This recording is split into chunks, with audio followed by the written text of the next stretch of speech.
안녕하세요. 법령 시간입니다. 자, 오늘은 교재 85쪽 업무의 정지 나갈 차례죠. 자, 이 업무 정지는 등록관청이 하는 거고요. 6월의 기간을 정하여 업무의 정지를 명할 수 있습니다. 이때는 의견 제출을 먼저 받게 돼 있어요. 자, 그래서 업무 정지 사유 교재 86쪽으로 갑니다. 업무 정지 사유.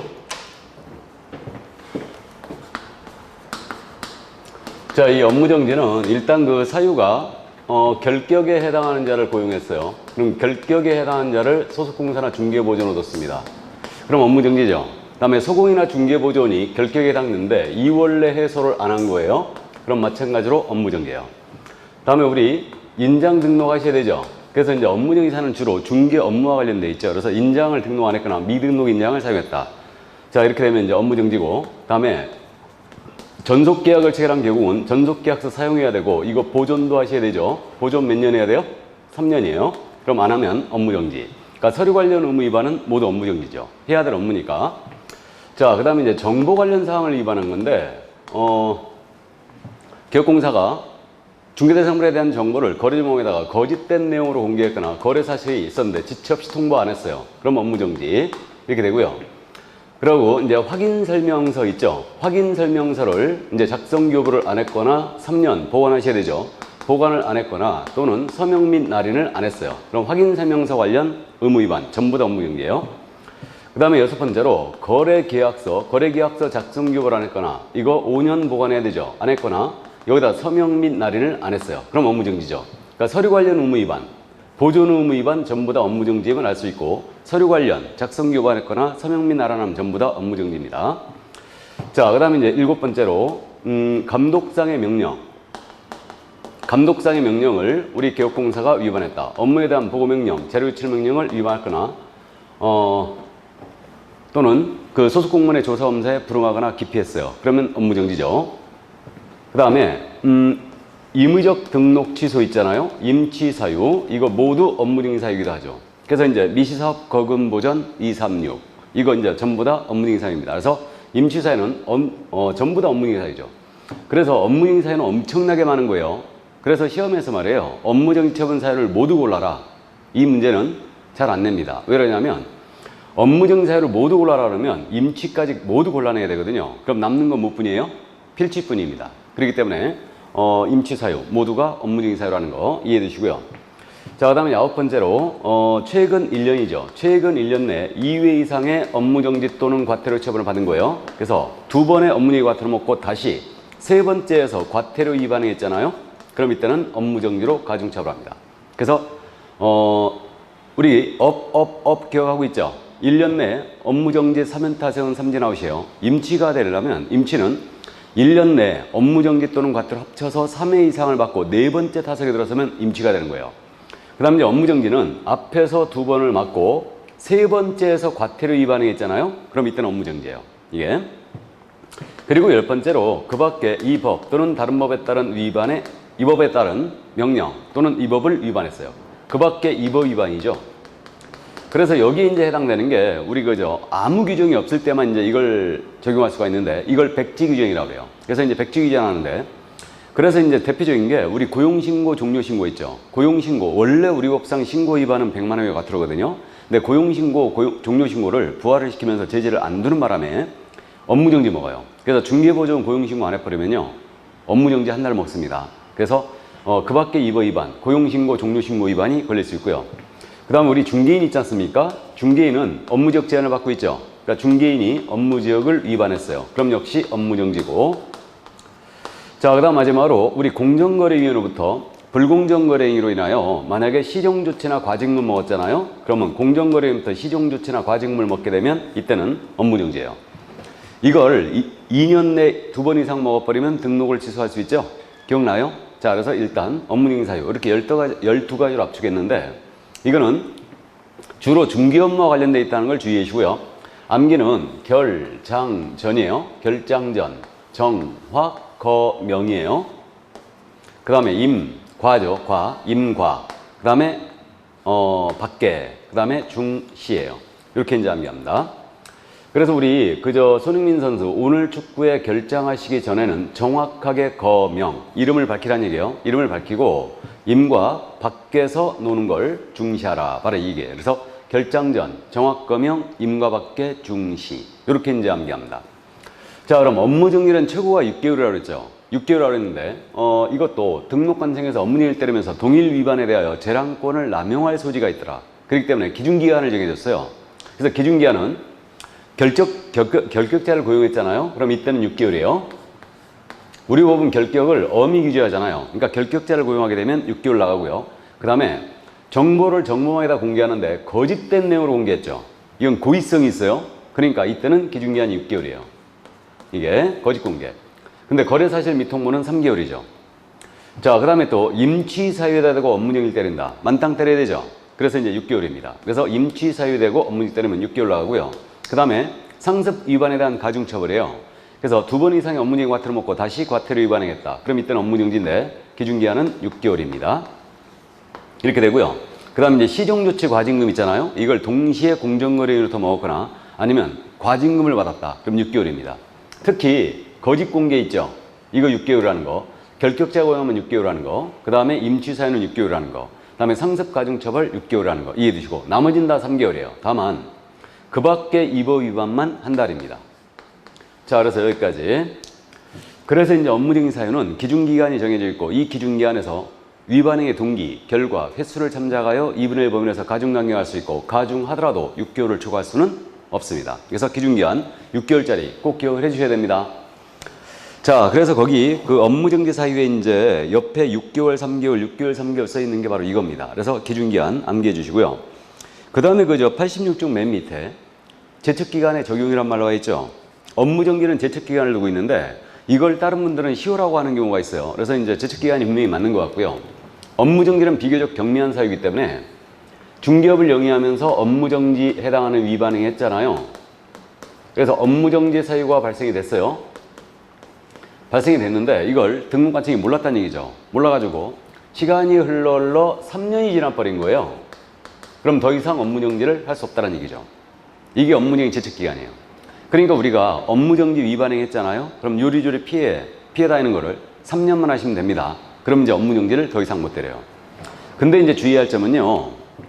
이 규정이 업무정지에만 있다는 거예요. 그렇기 때문에 업무정지 처분은 그 사유가 발생한 날로부터 3년이 경과한 때는 할 수가 없어요. 그래서 이제 그겁니다. 자격정지 처분은 그 사유가 발생한 날로부터 3년이 경과한 때는 할 수 없다. 틀렸어요. 과태료 처분은 그 사유가 발생한 날로부터 3년이 경과한 때는 할 수 없다. 틀렸습니다. 그러니까 오직 업무정지에만 이 규정이 있다는 거예요. 주의해야 됩니다.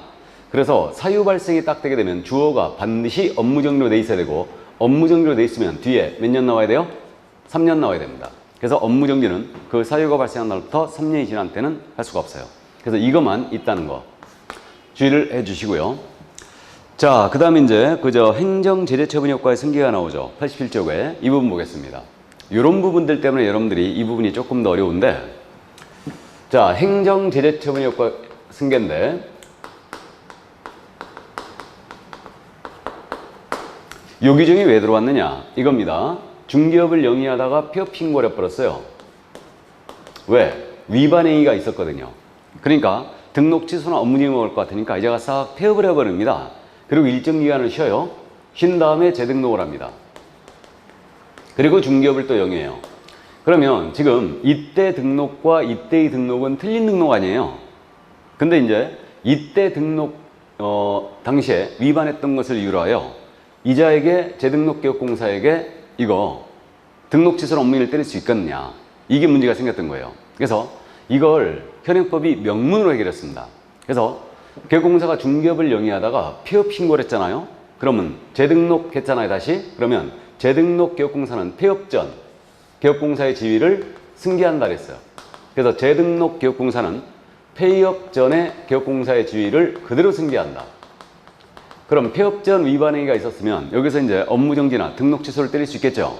이렇게 됩니다. 그래서 폐업 전 위반을 사유로 여기서 행정처분을 할 수 있다 그랬죠. 다만 폐업 후 재등록 하기까지 기간, 요 기간인데 요 기간을 폐업 기간이라고 불러요. 요 폐업 기간이 3년을 초과했잖아요. 3년을 초과한 때는 그러하지 아니하다. 폐업 전 위반을 사유로 행정처분하지 못한다고 그랬어요.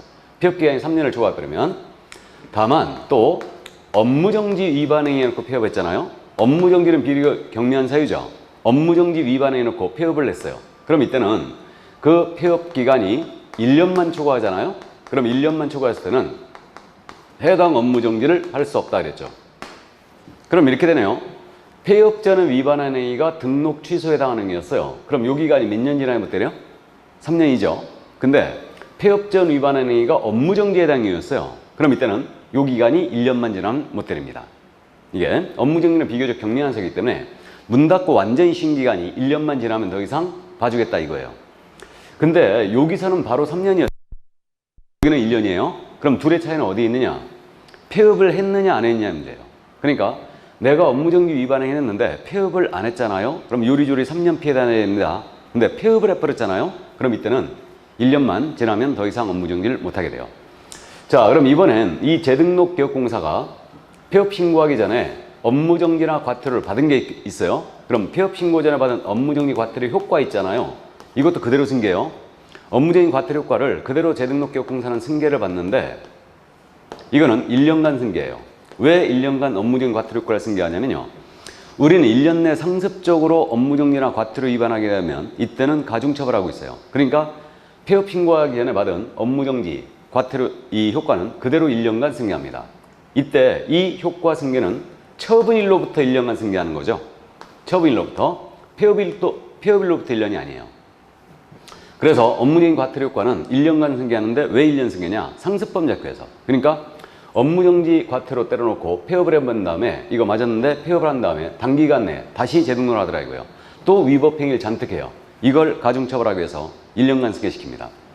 그리고 이제 이 재등록기업공사에 대해서 폐업 전 위반을 사유로 여기서 행정처분하잖아요. 이때는 폐업 사유와 폐업 기간을 고려해야 한다. 이런 기준을 두고 있고 법인 대표자 있죠. 이 법인 대표자한테는 이 규정을 그대로 준용합니다. 왜 그러냐면요. 법인 설립하기 요즘 되게 쉽거든요. 그래서 법인 설립해놓고 위법행위 잔뜩 하는 거예요. 그래놓고 폐업을 해버려요. 그리고 또 법인을 설립해갖고 위법행위 자꾸 하는 거예요. 그래가지고 이 법인 대표자한테는 이 규정을 그대로 준용을 합니다. 법인 대표자한테는. 자, 그래서 이게 이제 행정제재처분 효과의 승계였는데 숫자가 뭐 3년, 1년, 1년 이렇게 나오고 있는데 이건 단순함기하면 절대 안 돼요. 왜 3년이고 왜 1년인지를 이해를 해야 됩니다. 반드시. 그래서 문 닫고 완전히 쉰 기간이 3년을 지나면 더 이상 폐업 전 위반 행위를 문제 삼지 않겠다는 얘기예요. 왜 그랬냐? 우리 결격에서 3년 지나면 전부 다 벗어나고 있죠. 그러니까 3년 지나면 이거 봐주는 걸로 했고요. 다만 이제 업무정지는 경미한 사유이기 때문에 폐업을 했다면 1년만 지나면 문제 삼지 않겠다는 얘기예요. 이렇게 되고 폐업 신고하기 전에 재등록기업공사가 받은 업무정지 과태료 효과를 이자에게 그대로 승계시키는데 그는 1년간 승계를 시킵니다. 왜 1년이냐? 상습범 잡기 위해서. 그렇기 때문에 이때는 처분일로부터 1년이지 폐업일로부터 1년이 아니에요. 주의해 주시고요. 여기까지. 자, 그래서 이제 행정제재처분 효과의 승계 요 규정을 다 봤습니다. 이해를 꼭 해두시고 자, 이제 벌칙으로 넘어갈까요? 자, 그럼 88쪽 이제 벌칙으로 들어왔는데 이 벌칙은 행정벌을 얘기합니다. 그래서 이 행정벌은 다시 두 가지로 나눠지거든요. 행정형벌이 있고요. 행정질서벌이 있어요. 그래서 이렇게 지금 행정벌은 나눠지는데 공통 단어가 행정벌, 행정벌 이렇게 돼 있어요. 그렇기 때문에 이걸 묶어서 이제 행정벌을 하는데 행정벌이란 말은 몰라도요. 행정형벌이 뭐고 행정질서벌이 뭔지는 꼭 이해를 해 두셔야 됩니다. 그러면 행정형벌은 징역 또는 벌금을 과하는 절차예요. 그래서 이건 법원에서 나가죠. 그래서 우리 법상 행정형벌의 종류는 두 가지가 있어요. 3년 이하의 징역 또는 3천만 원 이하의 벌금이 있습니다. 이게 3-3이죠. 그 다음에 1년 이하의 징역 또는 1,000만 원 이하의 벌금이 있죠. 이게 1-1이에요. 그 다음에 행정질서벌은 과태료라 합니다. 그러니까 이거는 행정관청에서 나가는 거예요. 그래서 행정질서벌 종류 우리는 두 가지가 있죠. 500만 원 이하의 과태료가 있고 100만 원 이하의 과태료가 있어요. 그래서 두 가지로 일단 나눠집니다. 자, 그래서 형벌, 질서벌 이렇게 이제 이해하시면 되고요. 이걸 묶어서 행정벌이라고 부른다. 그럼 우리 법상 토탈 제재가 다 나온 거예요. 그러니까 우리 법상 토탈 제재는 지금까지 행정처분을 공부했죠. 그럼 행정처분의 종류는 개공에 대해서는 등록 취소 또는 업무 정지가 있고요. 공인인증서에 대해서는 자격 취소 또는 자격 정지가 있고요. 다음에 거래정보 사업자는 지정 취소가 있었죠. 이게 행정처분이에요. 그리고 이제 행정벌은 형벌과 질서벌로 나뉘고 형벌은 징역벌금, 질서벌은 과태료를 얘기한다. 이렇게 이해하면 되고요. 그러면 우리 법상 제일 큰 줄기를 행정처분과 행정벌로 나눌 수 있죠. 그래서 줄기가 이렇게 나눠져요. 그래가지고 요거 시험에서 자주 묻는지는 않는데 한 건의 위반 행위로 동시에 나갈 수 있느냐, 한 건의 위반 행위로 동시에 나갈 수 있느냐, 이걸 뭐라고 하냐면요, 이걸 병과라고 그래요. 병과. 이건 조금 어려운 내용인데 근데 이 그림을 생각하면 병과를 쉽게 이해할 수 있어요. 그러면 라인이 서로 틀리잖아요. 그럼 한 건의 위반 행위로 동시에 나갈 수 있어요.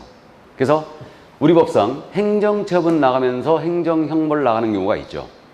이중등록, 이중속 이런 것들. 필취의 일련이죠, 다. 그 다음에 행정처분 나가면서 행정질서벌 나가는 경우도 있어요. 근데 그거는 딱 하나밖에 없어요. 행정처분 나가면서 행정질서벌 나가는 경우가 지정 취소하면서 500만 원 이하 과태료 때린 경우 있거든요. 그 경우가 바로 운영규정 관련상 위반이에요. 운영규정을 거래정보사업자가 지정 승인 안 받았거나 변경 승인 안 받았거나 위반 운영했잖아요. 그럼 지정 취소에 500만 원 이하 과태료가 있습니다. 이게 유일해요. 이게 유일하고요.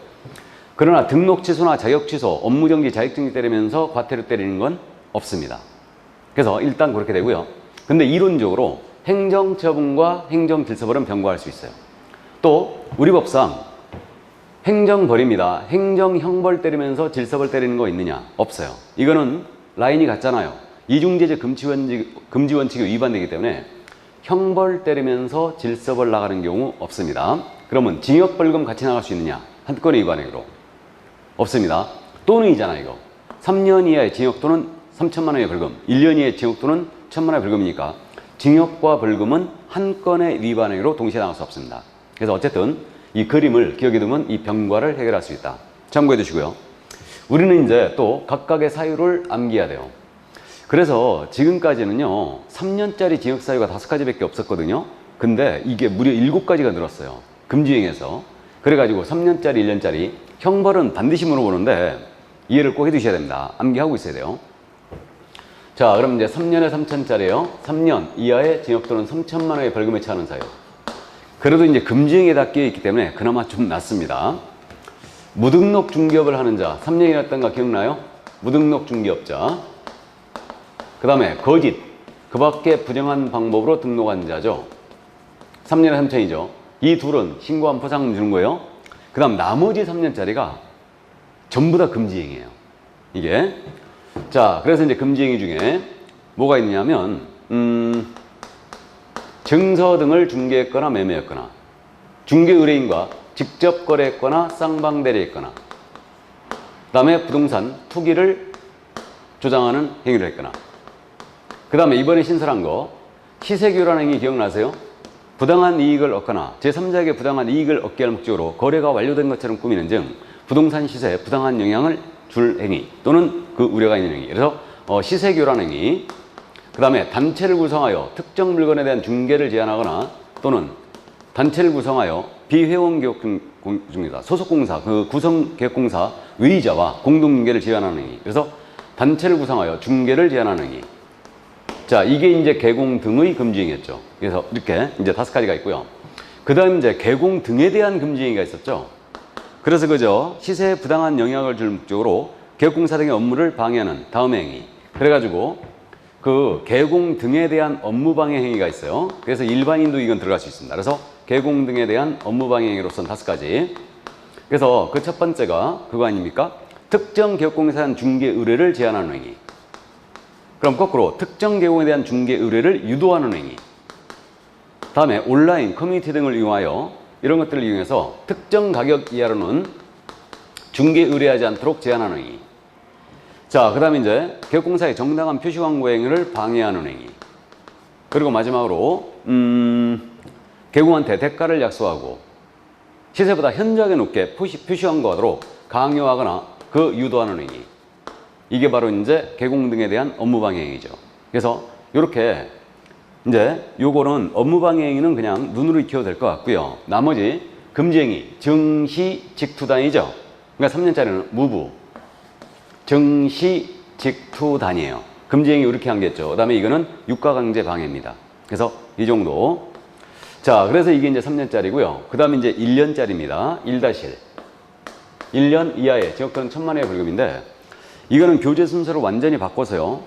암기사항으로 어차피 가야 되기 때문에 암기 순서대로 나열을 하면요. 우리 법상 이중자 들어가는 거 모두 1년이에요. 그래서 이중 등록, 이중 소속, 이중 사무소 모두 1년이에요. 이중 계약서는 아닙니다.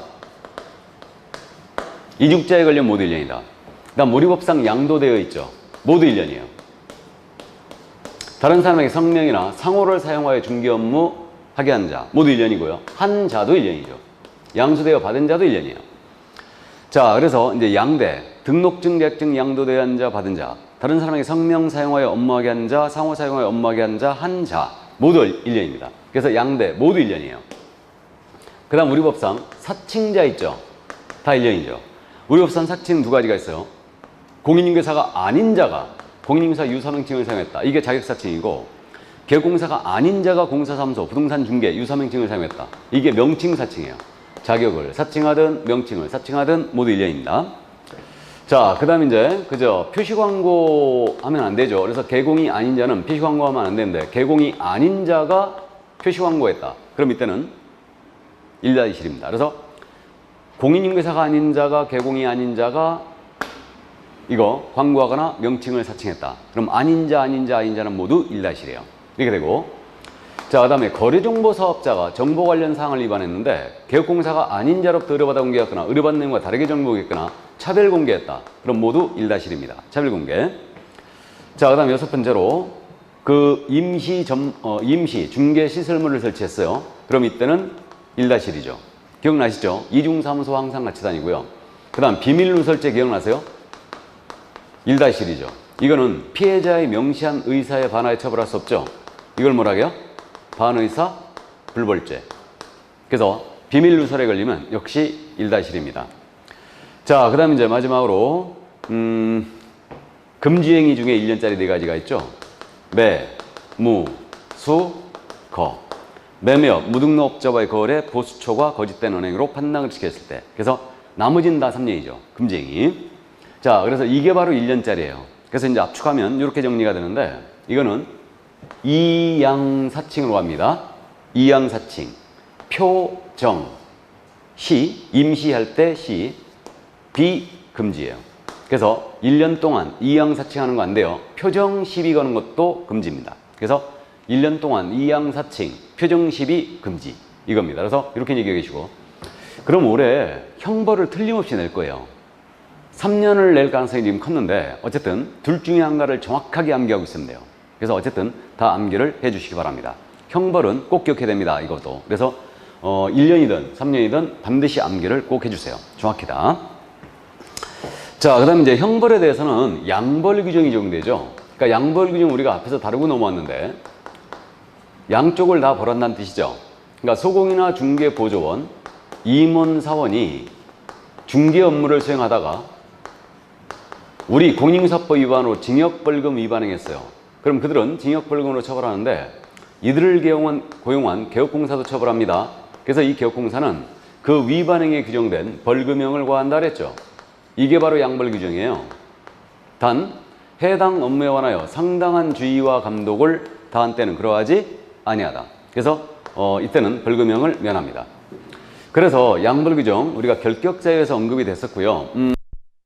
규정은 소공이나 보조원이 징역벌금 위반행했을 때 개공을 벌금 때리겠다는 얘기니까 형벌 위반행위에만 양벌이 적용되는 거지, 행정질서벌 위반행위라든가 행정처분 위반행위는 양벌 규정이 적용되지 않아요. 그 점 이제 주의를 또 해주시고요. 자, 그래서 이제 형벌 사유를 전부 다 봤습니다. 그럼 이제 질서벌 사유를 보죠. 과태료. 그래서 이제 교재 90쪽으로 넘어갑니다, 지금. 그럼 이 과태료 사유는요, 먼저 500만 원 이하의 과태료가 있어요.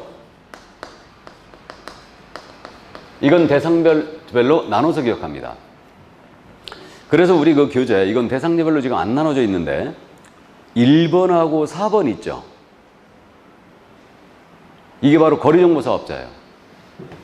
그래서 거래정보사업자에 대한 500만 원 이하가 들어가 있는데 거래정보사업자는 운영규정 재정 승인을 받지 않았거나 위반하여 운영했잖아요.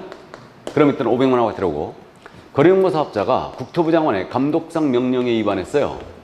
업무에 대한 보고명령, 소속공무원의 조사검사에 불응했습니다. 그래서 이게 500과죠. 운영규정 관련사항 위반은 지정 취소이기도 하죠. 그래서 거래정보사업자는 500만 원 맞고 운명하셨다예요. 500만 원 맞고 운명하셨다. 거래정보사업자 운명입니다. 자, 그 다음에 또 500만 원 과태료가 우리 협회가 500만 원 이하 과태료 맞는 경우가 있어요.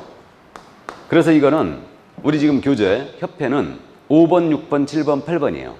이게 바로 이제 협회인데 협회는 유일하게 500만 원 과태료가 있어요. 그러니까 별도로 암기할 필요가 없이 눈으로 익혀도 되는데 협회는 그냥 대충 돌 던지면 500이에요.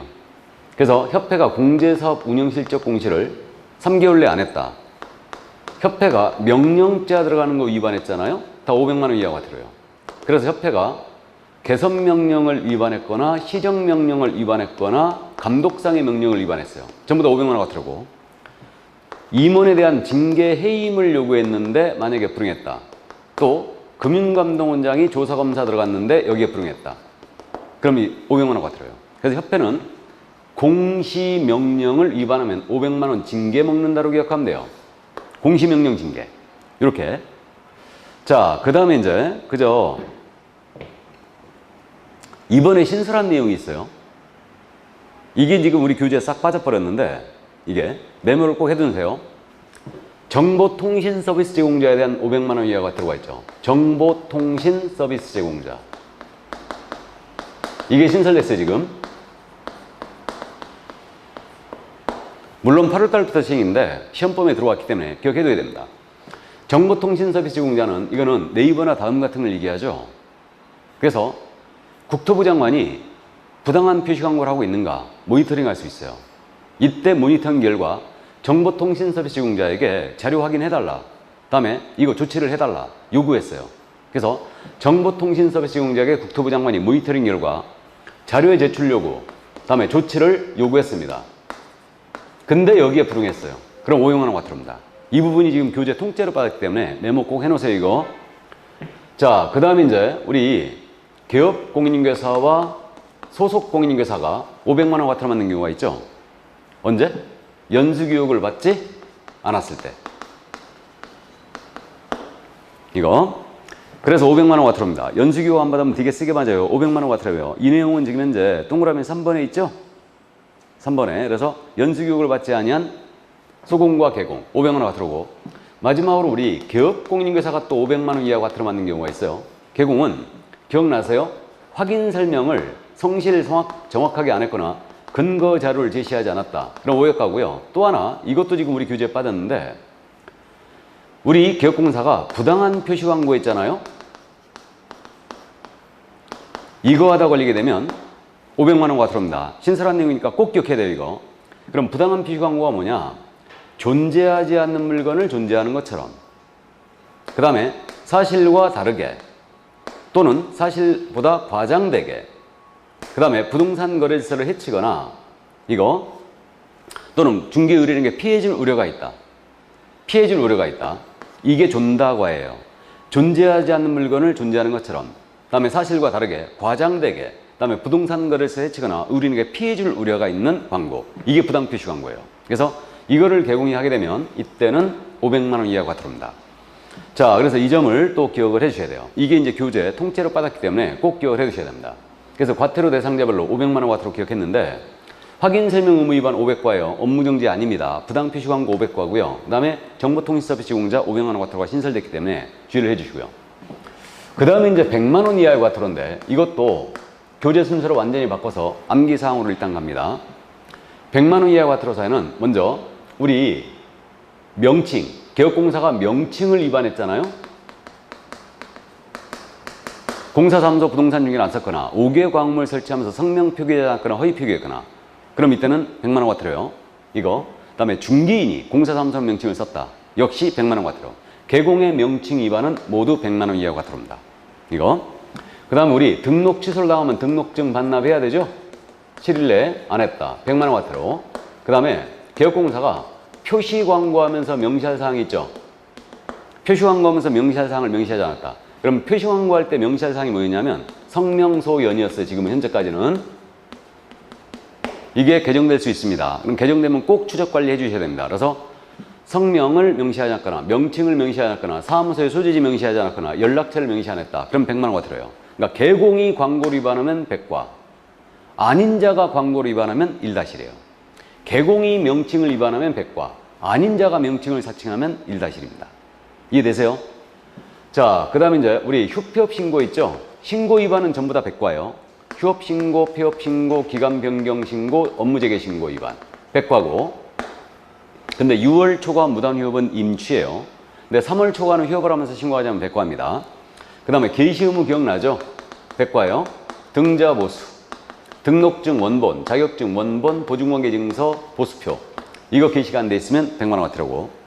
그 다음에 사무소 이전 신고 있죠? 10일 내 하게 돼 있죠? 그럼 사무소 이전 신고 안 해버렸다 10일 내. 역시 신고 위반이니까 100만 원 들어오고. 그 다음에 보증에 대하여 중개 완성이 되면 설명해야 되죠? 근데 안 했거나 사본교부 안 했다. 100만 원가 들어요. 근데 보증을 아예 설정 안 하고 업무 이시하면 임치입니다. 그 다음에 이제 마지막으로 자격증 취소당했는데 반납해야 되죠? 반납해야 되는데 안 했다. 자격증은 반납할 수 없으면은 이거 사유서 내야 돼요. 7일 내에. 거짓 사유서를 냈다. 100과예요. 그래서 자격증 미반납자 100만 원 이하 들어오죠. 그래서 100만 원 이하가 들어오는요. 100만 원 가지고 영등포 휴게소에서 보자요. 100만 원 가지고 영등포예요. 명등표 휴게소 보자예요. 영등포 휴게소에서 보자. 100만 원 가지고 이렇게 가시면 돼요. 자, 그래서 이게 바로 이제 과태료 사유였는데 이 과태료에 대해서는요.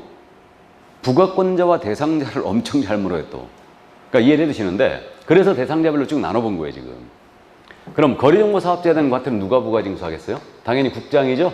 국토부 장관이고 협회도 당연히 국토부 장관이죠. 이렇게 되고 여기 정보통신 서비스 제공자 있죠. 이자에 대한 과태료 누가 때리겠어요? 국장이죠. 모니터링 이거 국장이 하니까 국토부 장관이 부가징수합니다. 그 다음에 연수교육 안 받은 자 있죠. 이걸 전에 제일 잘 물었는데 올해는 개정된 내용이 있으니까 주의를 합니다. 그래서 개공소공행이 연수교육을 안 받았다. 이때는 시도의사예요. 이거 등록관청 아닙니다. 주의해 주시고. 그 다음에 개업공사에 대해서 확인 설명 성실 정확하게 안 했거나 개공이 부당한 표시 광고했다. 그럼 이때는 역시 마찬가지로 등록관청이 부가징수하죠. 그리고 여기 영등포 휴게소 보까지 있죠. 여기까지는 개공이 중개 업무에 관한 경미한 사항을 위반한 거예요. 그러니까 이건 누가 징수하겠어요? 등록관청이겠죠. 그 다음에 자격증 미반납자는 시도의사가 됩니다. 그래서 지금 과태료 부가권자는 국토부 장관, 시도지사 등록관청이 되고 있고 대상자는 거래정보 사업자, 협회, 정보통신서비스 제공자, 개공, 소공, 개공 그 다음에 자격증 미반납자 다 들어가는데 누가 또 빠진 거예요? 중개보존이 또 빠졌죠. 그러니까 중개보존은 행정처분 대상이 안 됐죠. 자격도 없고 등록도 없으니까. 그 다음에 또 과태료 부과 대상자도 안 됩니다. 죄송한 얘기지만 중개보존은 우리 법이 취급을 안 해요. 이게 이렇게 되고요.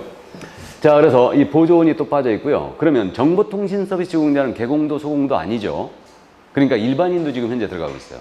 개공이나 소공이 아닌 자, 정보통신 서비스 제공자 들어가고요.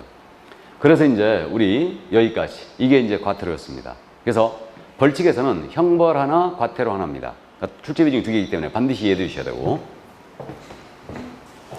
이 과태료도 500만 원 이하, 100만 원 이하로 되어 있기 때문에 일단은 기준금액이 딱 정해져 있어요. 기준금액 정해져 있고 이 기준금액에서 위반행의 동기, 결과, 횟수를 참자가 2분의 1 범위에서 가중 강경할 수 있는데 가중을 하더라도 500만 원, 100만 원을 초과할 수는 없습니다. 그래서 그 점을 이해해 두시고요. 그래서 이거 과태료 부과 기준금액 있지 않습니까? 이거는 시험에 지금 출제한 적은 있었는데 이거는 깔끔하게 우리가 포기를 합니다. 그냥 그래서 과태료 기준금액은 24회 때 한번 낸 적이 있어요. 이건 암기 못합니다. 그렇기 때문에 우리가 자격정지, 업무정지 기준기간은 6개월짜리는 줄여서 기억하는데 과태료 기준금액은 포기하자고요. 자, 그래서 거기까지 과태료 사유를 다 봤습니다. 그래서 이제 공인인증사법 내용이 다 끝났어요. 그럼 이제 92쪽 부동산 거래 신고 등에 관한 법률로 들어갑니다. 어렵죠? 암기해야 되기 때문에 어려워요. 이쪽이. 그래서 이제 이 지도감독, 지금까지 지난 수 또한 그 지도감독 쪽에서 약 5개예요. 행정처분 3개, 벌칙 2개. 그리고 이리 걸치고 저리 걸치면 우리는 제재에 관한 사항이 엄청나게 나오는 겁니다. 그러니까 공인중개사법 제재에 관한 사항이 암기가 안 된 상태에서는 절대 중개사법 고득점 득점은 포기하셔야 됩니다. 암기 꼭 하셔야 돼요. 이거는. 자, 그럼 부동산 거래 신고 등에 관한 법령인데 이 부분 3개의 제도로 하나로 묶었죠. 각각 흩어져 있던 것을. 그래서 부동산 거래 신고 등에 관한 법령. 그래서 우리 법에 있었던 부동산 거래 신고제, 외국인 토지법에 있었던 외국인 취득신고 허가제, 국토개혁법에 있었던 토지거래 허가제, 이 3가지를 딱 묶어갖고 국민들이 알기가 어렵다. 그래가지고 하나의 법으로 탄생시킵니다. 이게 바로 부동산 등에 관한 법률이에요. 이른바 거래 규제, 거래 규제에 해당하는 3가지를 묶어놓은 겁니다. 그래서 이 지금 출제는 이 부분이 부동산 거래 신고제가 원래 2개, 외국인 취득 신고제 하나, 토지 거래가제 하나 이 정도인데 작년 시험에서 무려 여기서 7개를 출제했어요. 이게 올해 더군다나 부동산 거래 신고제가 지금 개정이 됐기 때문에 이 부분에서 아마 2개 정도 더 낸다고 가정하면 한 5개 정도 출제하지 않을까. 그래서 전체 작년에 이제 7개를 출제했지만 작년에 부동산 거래 신고제 3개, 다음에 외국인 취득 신고제 하나, 토지 거래 과제에서 3개를 냈어요. 그래갖고 이제 7개를 출제했는데 올해도 한 5개 정도는 내지 않을까 싶습니다. 그래서 이제 지난주에 했던 내용, 이번 주 하는 내용, 아주 중요한 내용을 가고 있는 거예요. 지금. 자, 그럼 먼저 이제 부동산 거래 신고제, 실거래가 신고제죠, 이게.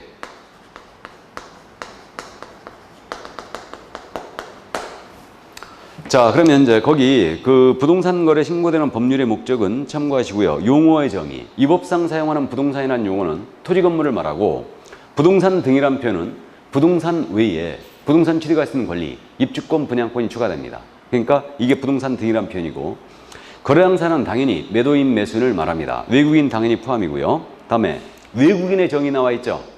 그럼 외국인의 정의인데 외국인도 전면적으로 이 법의 적용을 받는데 외국인이 누구냐? 이 부분 이해를 꼭 해두세요. 외국인 취득신고 허가제에서 꼭 물어봅니다, 이거. 그럼 외국인의 정의인데 외국인은 대한민국 국적이 없는 자, 당연히 외국인이에요. 외국인 시민권자가 있고 영주권자가 있는데 시민권 취득자가 외국인이에요. 영주권자는 외국인이 아닙니다. 그 다음에 외국 법에 의하여 설립된 외국 법인, 다음에 단체도 포함돼요. 국제기구, 그 산하기구, 그 다음에 이제 외국 정부 다 들어갑니다. 그래서 외국 단체도 포함된다는 거 주의하시고, 그 다음에 내국 법인일지라도 그 사원 또는 구성원 또는 임원 이것에 이들의 2분의 1 이상이 만약에 외국인이잖아요.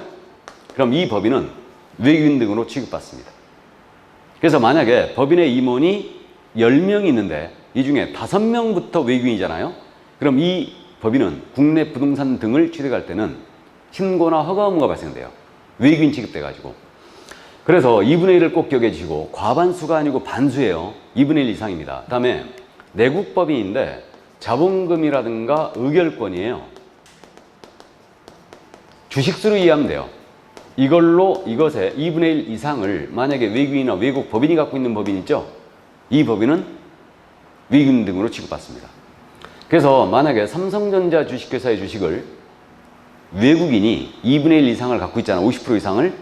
그러면 삼성전자는 국내 부동산 등을 취득할 때는 신고나 허가 의무가 발생돼요. 외국인처럼. 일단 자, 그래서 2분의 1을 꼭 기억하시고 이게 바로 외국인에 대한 정의였습니다. 자, 그럼 이제 먼저 부동산 거래 신고 일반이 나오고 있죠. 그래서 93쪽에 그래서 부동산 거래 신고 일반 이게 나와 있는데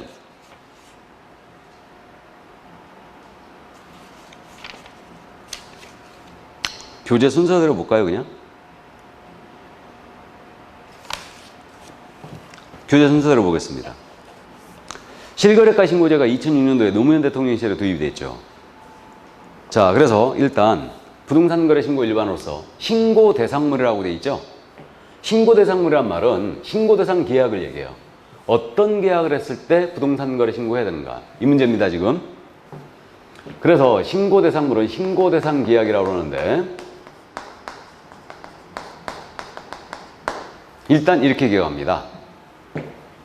부동산 거래 신고를 해야 될 대상 계약은 오직 계약의 종류는 매매뿐이다. 매매. 그러니까 교환, 증여, 임대차, 전세, 저당권, 판결, 경매 전부 다 아니에요. 오직 매매다. 물건은 4가지. 토지, 건축물에 대한 매매. 이건 면적 불문이에요. 토지 건물이라면. 그 다음에 지분거래 포함입니다. 다. 토지 건물 매매했다. 그럼 거래 신고하셔야 돼요. 그러면 우리 중개대상물 중에 임목, 공장재단, 광업재단 있잖아요. 아닙니다. 그러니까 중개상물 전체가 들어가는 거 아니에요. 토지 건물 매매죠. 그 다음에 부동산 취득할 수 있는 권리 2가지. 입주권과 분양권이 있어요. 그래서 분양권하고 입주권의 전매를 했잖아요. 매매했다.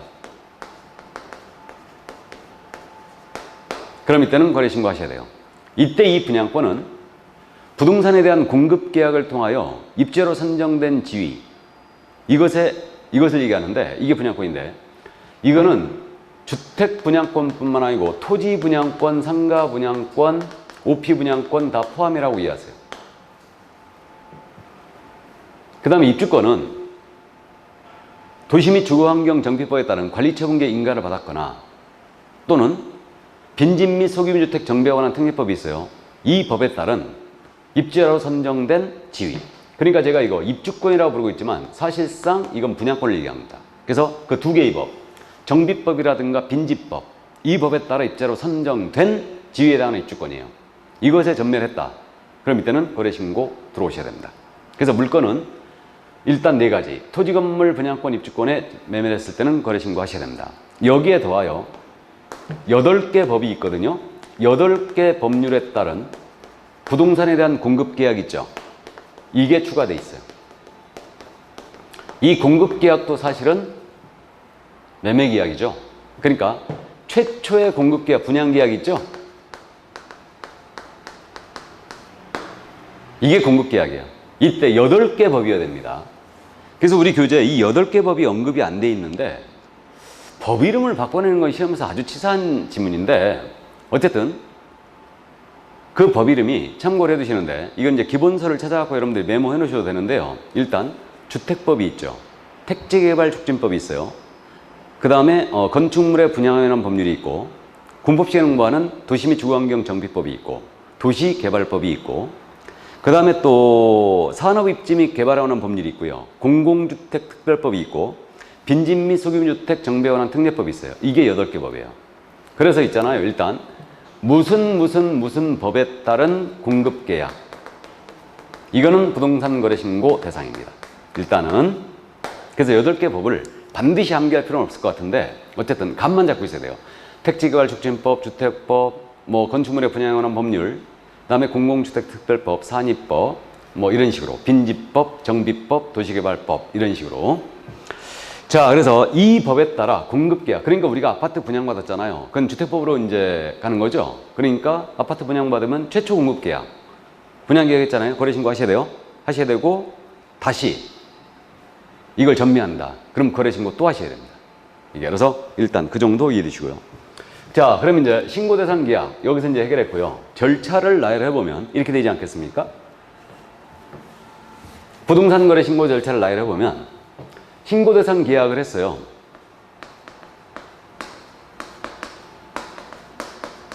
그러면 거래신고 들어가요. 부동산 거래신고 들어갑니다.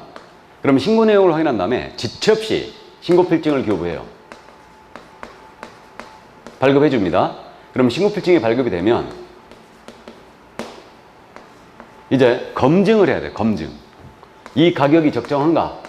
검증을 하고 검증 결과를 세무서에게 통보해 줘요.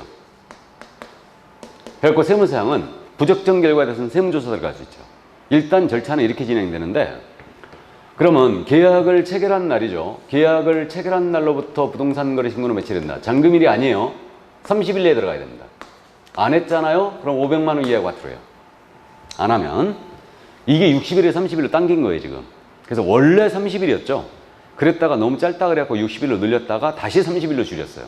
그래서 이게 다시 이제 원상복구된 겁니다 사실은. 계약 체결로부터 30일 들어간다. 이게 신고기한이고 잔금일이 아니고 계약 체결이라는 거 주의하시고, 그러면 이때 그 신고를 누구한테 해야 되느냐 이 문제보다는 먼저 신고사항이 우리 교재에 먼저 나와 있죠. 그럼 신고사항을 먼저 보겠습니다. 이 신고사항 반드시 암기하고 있어야 하는데, 그럼 거래 신고할 때 신고할 사항이 뭐냐? 교재 보시면 거래 당사자 인적사항 신고해야 돼요. 그러면 당자의 동그라미, 거래 당사자 당. 계약 체결일, 중도금 지급일, 잔금 지급일 신고해야 된다. 계자의 동그라미, 계약 체결할 때 계. 그 다음에 거래상 부동산 등의 소재지, 지번, 지목 및 면적 신고해야 되고, 4번 거래상 부동산 등의 종류. 이거 신고해야 돼요. 그럼 3, 4번 좌측으로 묶어서 목적 부동산이라고 메모하시고 목의 동그라미. 그 다음에 5번 실제 거래가격 신고해야 돼요. 실제 거래가격 옆에 가로 열고 대금이라고 메모하시고 대자의 동그라미 대. 그 다음에 이제 거래상 주택에 필요한 지금의 자금의 조달 계획과 거래상 주택에 매수자 본인이 입주할지 여부와 입주 예정 시기 중에도 계약의 조건 기한이 있으면 조건 기한 신고 들어가는데 조자의 동그라미. 그 다음에 9번입니다.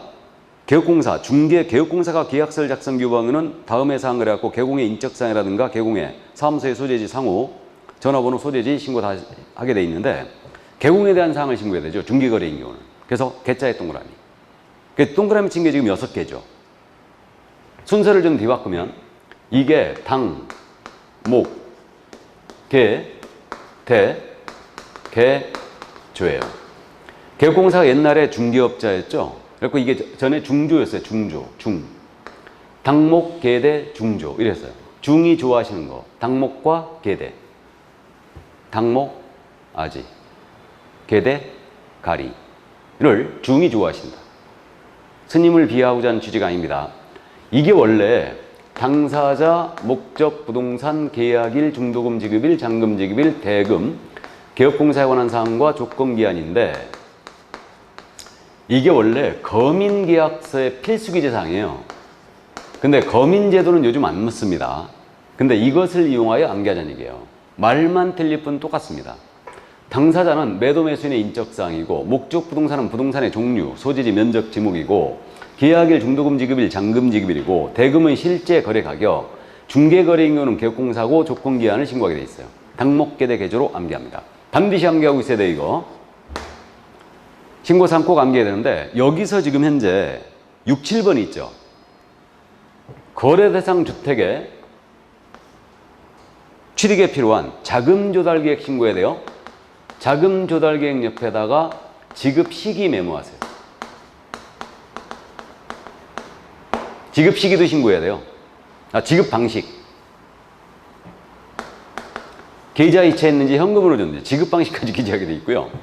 자금조달 지급방식, 그 다음에 및 입주계획을 신고해야 돼요. 본인이 입주할지 다른 사람이 입주할지 이걸 신고하는데, 자, 이 부분 지금 교재가 수정이 안 됐습니다. 안 됐기 때문에 꼭 이거 수정을 해 놓으시는데 이 부분 개정됐죠. 지금 우리 교재는 현재 이 6, 7번에 대해서는 말이에요, 투기과열지구 3억 이상 주택에 대해서만 그렇게 한다고 그랬죠. 근데 이게 바뀌었어요. 지금 일단은 자금조달계획 지급방식과 입주계획은 언제 신고사항에 해당하느냐면 일단 실제 거래가가 6억 이상인 주택이에요. 얼마라고요? 6억 이상인 주택인데 물건의 종류는 주택만이에요. 우리 문재인 정부가 지금 주택값을 잡겠다 아주 난리죠. 지금 주택에 대해서만 아주 집중적으로 규제하고 있는 거예요. 그래서 6억 이상 주택에 대해서는 자금조달과 입주계획을 신고해야 돼요. 신고해줘야 되고요. 단 투기과열지구 있죠. 투기과열지구라든가 조정지역이 있어요. 서울은 전체가 조정지역이자 투기과열지구로 묶여 있고요. 경기도 일부 지역이 이제 조정지역과 투기과열지구로 묶여 있습니다. 지금 오늘이 화요일인데 수요일 날 내일 정부에서 다시 부동산 규제안을 발표하겠답니다. 아주 우리 부동산 하는 사람 입장에서는 죽겠습니다. 아주 규제가 너무 심해서. 투기과열지역과 조정지역 내 주택 있죠. 이거는 3억 이상인 경우에는 3억 이상이에요. 정확하게 이상인지 초과인지도 기억해야 됩니다. 이상인 경우에는 자금조달계획과 지급방식, 입주계획을 모두 신고해야 돼요. 그러니까 전국에 있는 주택거래가가 6억 이상이었다. 자금조달, 입주계획 모두 신고해야 돼요. 투기과열지구와 조정지역은 3억 이상입니다. 3억 이상 주택은 전부 다 신고해야 돼요. 그리고 여기에 더하여 투기과열지구 있죠. 투기과열지구 내에 9억 초과에 이번엔 또 아주 기억하기도 어렵게 이상 초과 막 일어났는데 9억 원을 초과하는 주택에 대해서는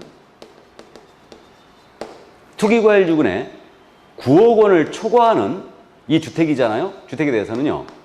자금조달계획 입주계획과 더불어 나아가 자금조달의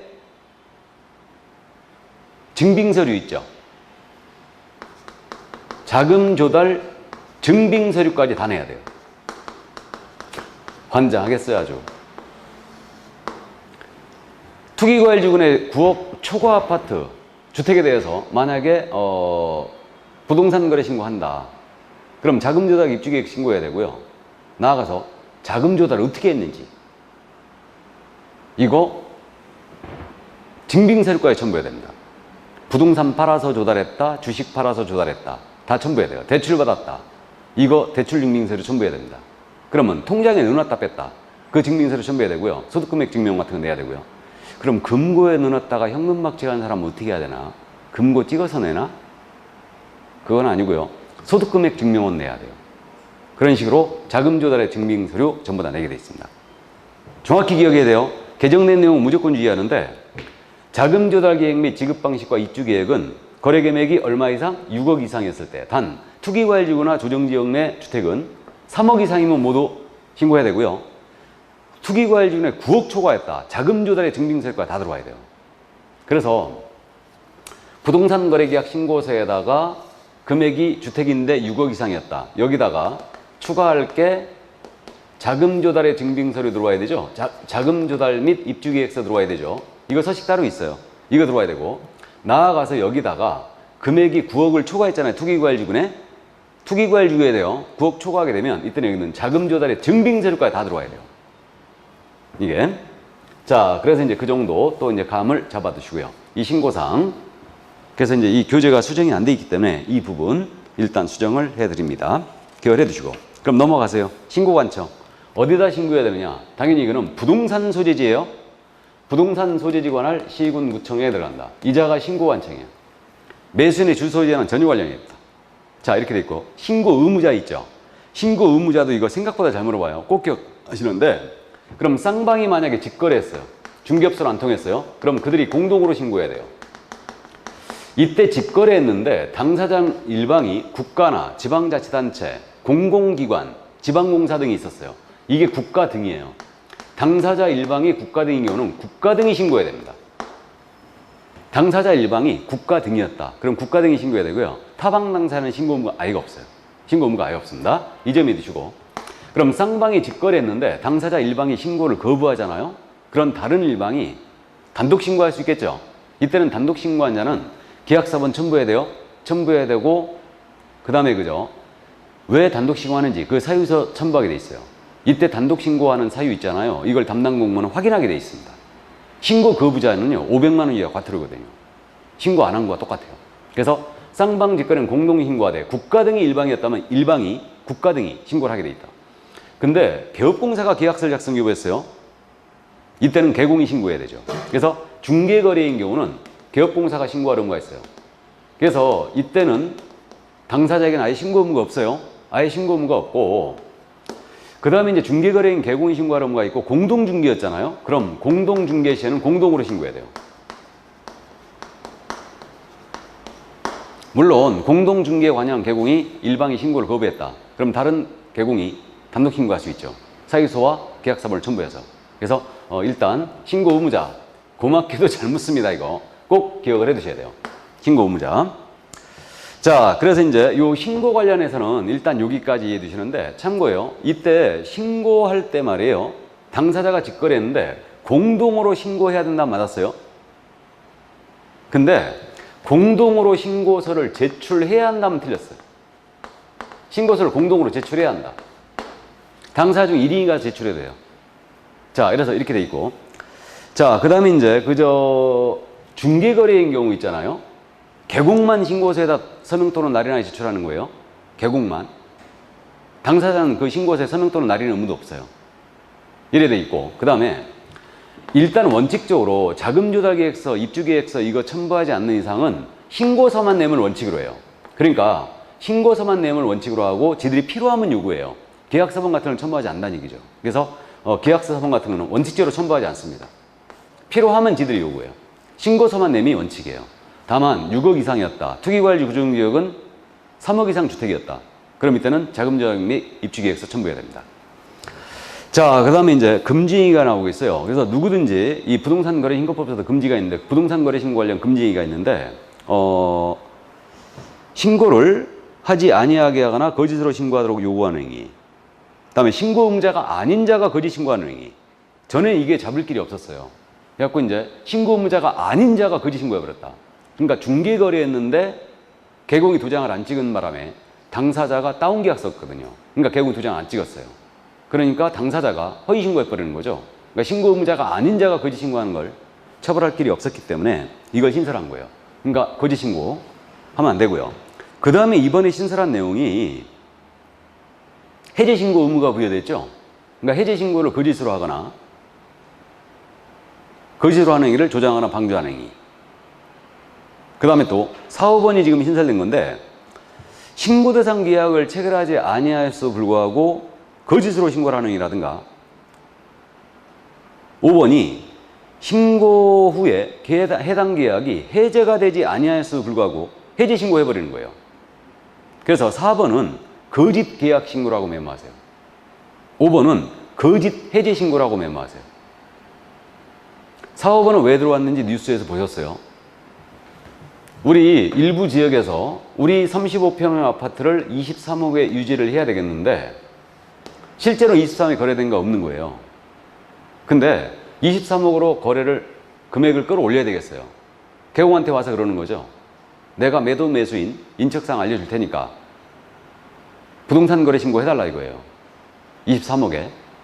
그러면 일반인들은 부동산 거래 신고 시스템에 접속해갖고 가격을 줘야 하거든요. 그럼 이 아파트 진짜 23억 맞네? 그렇게 되죠. 그래갖고 계약이 체결되지 아니하였음에도 불구하고 계약이 체결된 것처럼 거짓으로 부동산 거래 신고하는 게 거짓 계약 신고 잡겠다 이거예요. 그 다음에 또 거꾸로 그러면 23억에 올려야 되겠는데 5번은 그 얘기입니다. 20억에 신고가 돼 있는 거예요.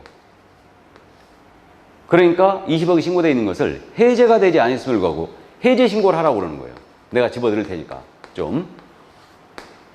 해제가 되지 않았음을 불구하고 해제 신고해버리는 행위. 시세를 지금 교란하고 있죠 다. 이걸 잡기 위해서 금지행위가 들어왔어요. 그래서 거짓 계약 신고든 거짓 해제 신고는 3천만 원 이하의 과태료입니다. 과태료를 기억해야 돼요. 거짓 계약 신고, 거짓 해제 신고 3천만 원 이하의 과태료. 자, 그래서 금지행위 일단 여기까지 이해를 해 두시고요. 이제 부동산 거래 신고 절차로 가야 되는데 신고서 작성 요령이 바로바로 거기 들어왔고요. 요거는 그냥 좀 쉬었다 할까요? 예, 좀 쉬었다 하도록 하겠습니다. 좀 쉬었다가 합니다.